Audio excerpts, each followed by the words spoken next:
A paz do Senhor, querido amado irmão, seja muito bem-vindo à Plenitude do Evangelho Audiobook. Hoje lhes trago a mensagem de John Bunyan, Definição de Oração.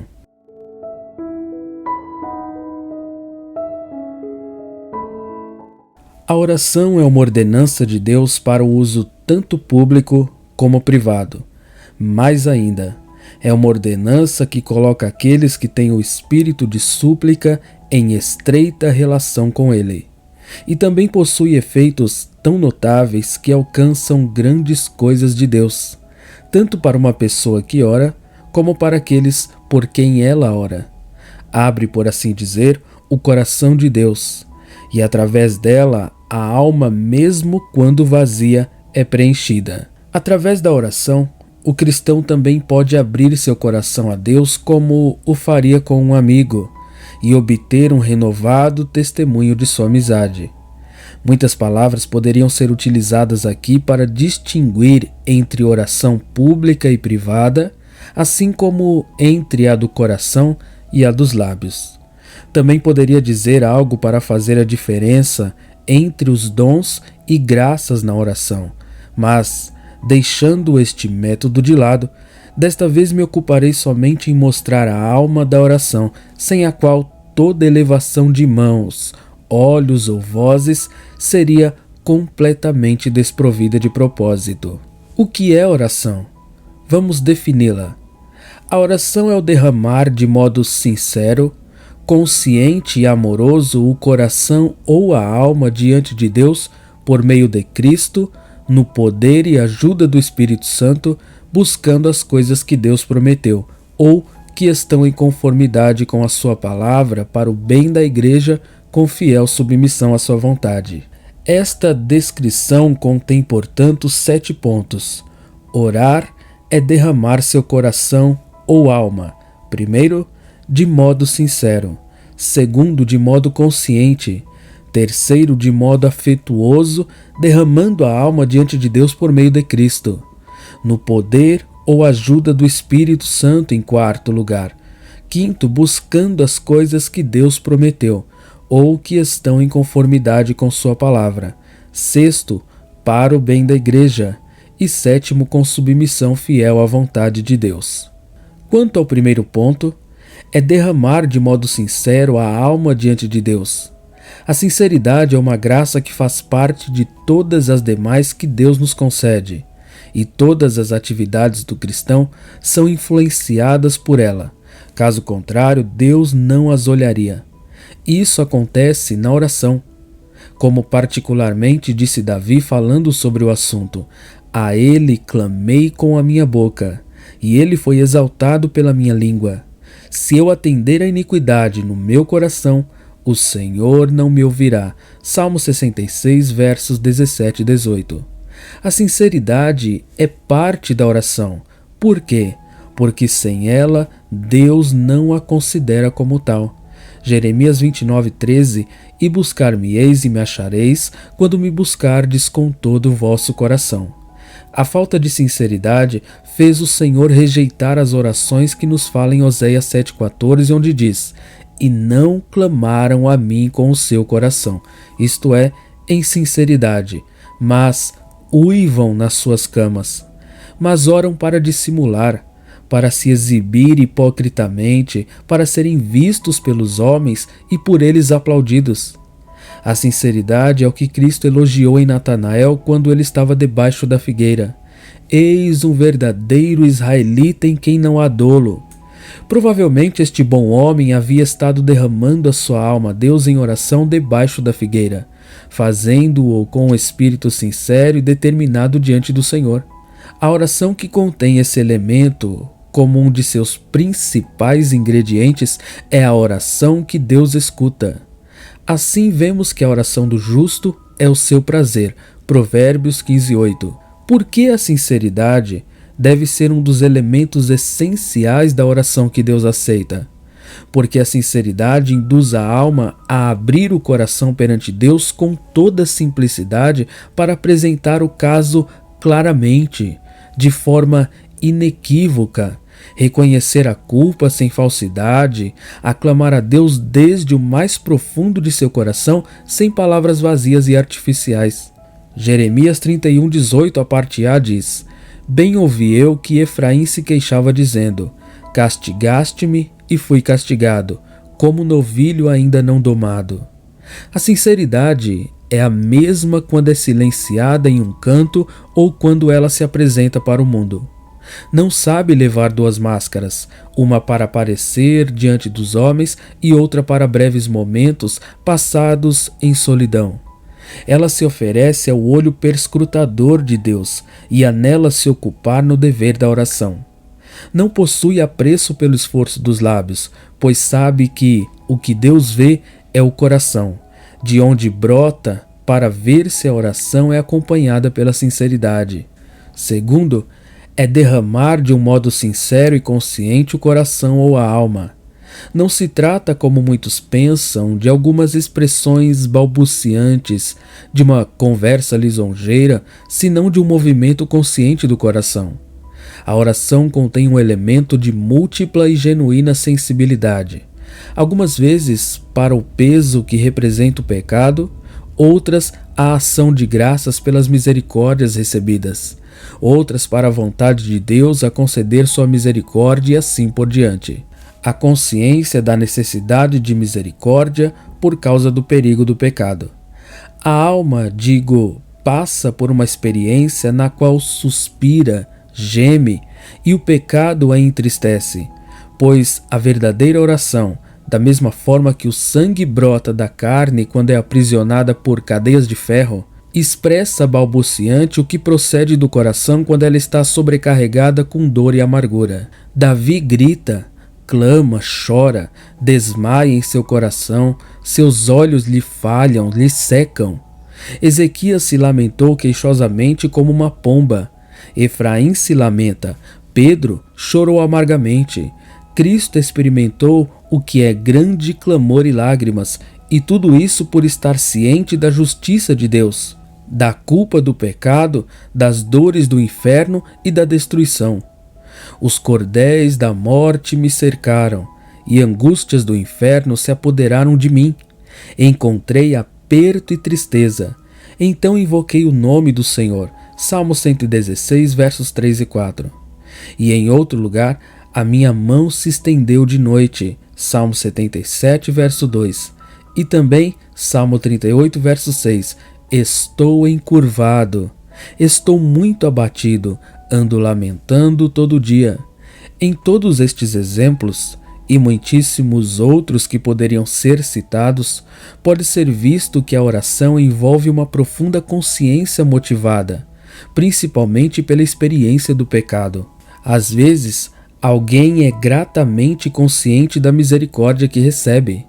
Misericórdia que alenta, conforta, fortalece, anima, ilumina e assim por diante.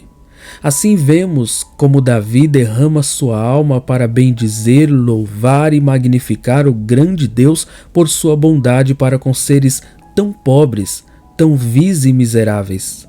Bendize, ó minha alma, ao Senhor, e tudo o que há em mim bendiga o seu santo nome. Bendize, ó minha alma, ao Senhor, e não te esqueças de nenhum de seus benefícios. Ele é o que perdoa todas as tuas iniquidades, que sara todas as tuas enfermidades, que redime a tua vida da perdição, que te coroa de benignidade e de misericórdia, que farta tua boca de bens, de sorte que a tua mocidade se renova como a da águia. Salmo 103, versos 1 a 5. E assim, a oração dos santos converte-se às vezes em louvor e ações de graças, mas nem por isto deixa de ser oração. Este é um mistério. O povo de Deus ora com seus louvores, como está escrito: não estejais inquietos por coisa alguma. Antes as vossas petições sejam em tudo conhecidas diante de Deus pela oração e súplica com ação de graças. Filipenses 4:6. A ação de graças, oferecida com plena consciência, é uma poderosa oração aos olhos de Deus que prevalece diante dele de modo inefável. Na oração, a alma se expressa por vezes como já sabendo as bênçãos que há de receber. e isso faz com que o coração se inflame. Segundo Samuel 7,27, pois tu, Senhor dos exércitos, diz Davi, Deus de Israel, revelaste aos ouvidos de teu servo, dizendo, edificar-te-ei uma casa. Portanto, teu servo se animou para fazer-te esta oração. Esta confiança é que moveu Jacó, Davi, Daniel e outros à experiência prévia das misericórdias que receberiam, sem transes nem êxtase, sem balbuciar de maneira nécia e vazia algumas palavras escritas em um papel, mas com o poder, com fervor e sem cessar, estes homens apresentaram gemendo sua condição diante de Deus, experimentando, como eu disse, as suas necessidades, sua miséria e confiando em seus propósitos de misericórdia. Além disso, orar é derramar o seu coração e alma. Há na oração um ato que o íntimo se revela, em que o coração se rende a Deus, que a alma se derrama afetuosamente em forma de petições, suspiros e gemidos. Senhor, diante de ti está todo o meu desejo, diz Davi no Salmo 38, verso 9, e o meu gemido não te é oculto. E também, Salmo 42, versos 2 a 4, a minha alma tem sede de Deus, do Deus vivo. Quando entrarei, me apresentarei ante a face de Deus. Quando me lembro disto, dentro de mim derramo a minha alma. Note que diz, derramo minha alma. Um termo que significa que na oração, a própria vida, assim como todas as nossas forças, voam para Deus. Como diz em outro lugar, confiai nele, ó povo, em todos os tempos. Derramai perante ele o vosso coração. Salmo 62, verso 8. Esta é a oração em que tem sido dada a promessa de libertação para a pobre criatura cativa no cativeiro. Deuteronômio 4:29. Então dali buscarás ao Senhor teu Deus e o acharás, quando o buscares de todo o teu coração e de toda a tua alma. Continuemos. Orar é derramar o coração e alma a Deus. Isso também mostra a excelência do espírito de oração. É para a presença do grande Deus onde a oração se retira. Quando virei, comparecerei diante de Deus. A alma que realmente ora assim, vê a vaidade de todas as coisas debaixo do céu. Vê que só em Deus há descanso e satisfação para ela. Davi diz, em ti, Senhor, confio, nunca seja eu confundido. Livra-me na tua justiça e faze-me escapar. Inclina os teus ouvidos para mim e salva-me. Sê tu a minha habitação forte, a qual possa recorrer continuamente. Deste um mandamento que me salva, pois tu és a minha rocha e a minha fortaleza. Livra-me, meu Deus, das mãos do ímpio, das mãos do homem injusto e cruel, pois tu és a minha esperança, Senhor Deus. Tu és a minha confiança desde a minha mocidade. Salmo 71, versos 1 a 5. Muitos falam de Deus com discurseira, mas a verdadeira oração faz dele sua esperança, seu auxílio, seu tudo. A verdadeira oração não vê nada de substancial ou de valor exceto Deus. E isso ocorre, como eu disse antes, de modo sincero, consciente e afetuoso. Seguiremos dizendo que a oração é derramar o coração e a alma de modo sincero, consciente e afetuoso através de Cristo. Faz-se necessário acrescentar que é através de Cristo. Caso contrário, cabe duvidar se é a oração, mesmo que se empregue muita pompa e eloquência. Cristo é o caminho pelo qual a alma tem acesso a Deus, e sem o qual é impossível que um único desejo chegue aos ouvidos do Senhor dos Exércitos. Se pedirdes alguma coisa em meu nome, tudo o que pedirdes ao Pai em meu nome será feito. Agora, isso não quer dizer que todos os que proferem o nome de Cristo em suas orações estão realmente orando em seu nome. O achegar-se a Deus através de Cristo é a parte mais difícil da oração. O homem pode mais facilmente experimentar suas obras, as de Deus, e até mesmo desejar sinceramente sua misericórdia, do que pode ir a Deus através de Cristo. Aquele que vem a Deus através de Cristo deve conhecê-lo primeiramente, pois Aquele que se achega a Deus deve crer que Ele existe, e também o que se aproxima de Deus deve conhecer a Cristo. Rogo-te que me faças saber o teu caminho, diz Moisés, e conhecer-te-ei. Êxodo 33:13. Somente o Pai pode revelar a este Cristo. E vir por meio de Cristo é um poder de Deus que é dado à alma para abrigar-se na sombra do Senhor Jesus, como aquele que se abriga em um refúgio. Por isso, Davi chama Cristo muitas vezes de seu escudo, torre, fortaleza, rocha de confiança e assim por diante. E dá-lhe esses nomes não só porque ele venceu seus inimigos, mas porque achou favor junto a Deus Pai. Para Abraão foi dito: não temas, Abraão, eu sou o teu escudo, Gênesis 15:1. Então quem se aproxima de Deus por meio de Cristo deve ter fé, por meio da qual é revestido por Ele, e Ele aparece diante de Deus, Ele, Cristo.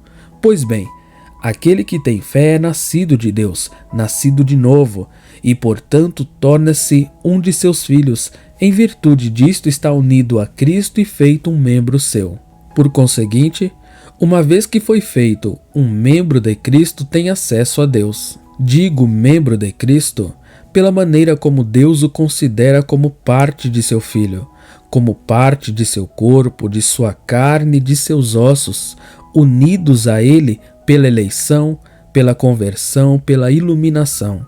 Deus coloca o Espírito no coração deste pobre homem, de modo que agora se achega a Deus em virtude dos méritos de Cristo, em virtude de seu sangue, de sua justiça, sua vitória, sua intercessão.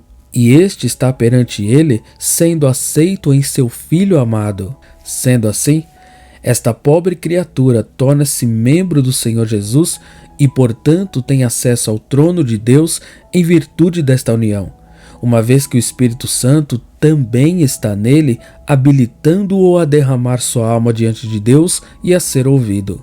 Orar é derramar o coração e a alma de modo sincero, consciente e afetuoso diante de Deus por meio de Cristo, no poder e ajuda do Espírito.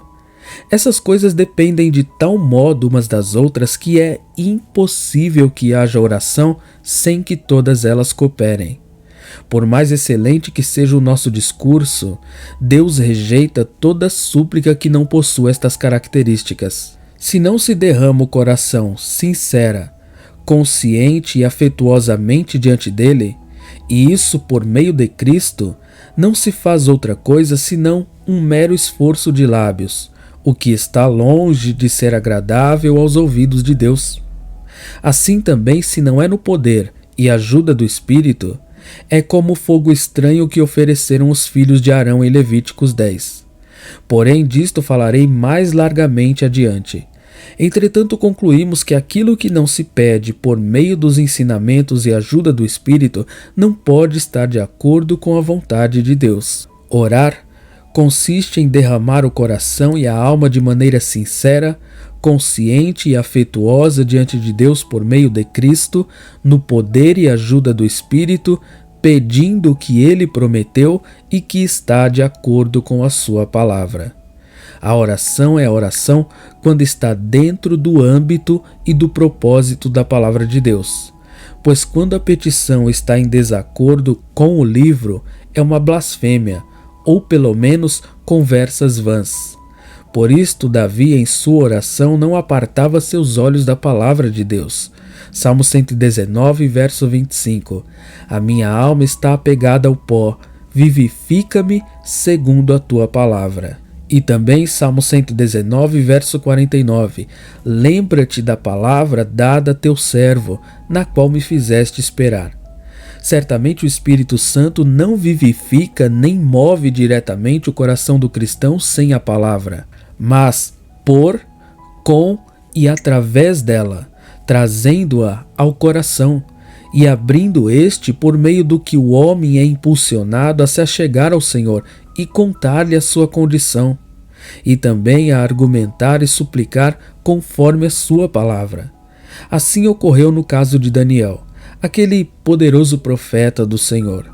Compreendendo pelos livros que o cativeiro dos filhos de Israel estava chegando ao fim, Daniel ora a Deus de acordo com a palavra. Diz: Eu, Daniel, entendi pelos livros, os escritos de Jeremias, que o número dos anos de que falara o Senhor ao profeta Jeremias, em que haviam de cumprir-se as desolações de Jerusalém, era de 70 anos. E eu dirigi o meu rosto ao Senhor Deus para o buscar com oração e súplicas, com jejum e saco de cinza. Daniel capítulo 9, versículos 2 e 3. Por todas estas razões, o Espírito é o ajudador e guia da alma, quando esta hora, de acordo com a vontade de Deus, é o mesmo Espírito que a governa segundo a palavra de Deus e segundo a sua promessa. Portanto, o próprio nosso Senhor Jesus foi retido em uma ocasião como se sua vida dependesse disso. Posso agora, diz ele, orar a meu Pai, e ele me daria mais de 12 legiões de anjos. Mas como se cumpririam as Escrituras que dizem que assim convém que aconteça?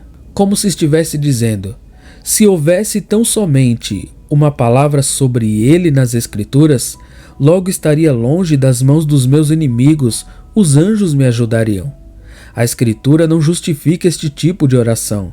Devemos orar de acordo com a palavra e com a promessa. O Espírito levará através da palavra tanto na maneira como no tema da oração.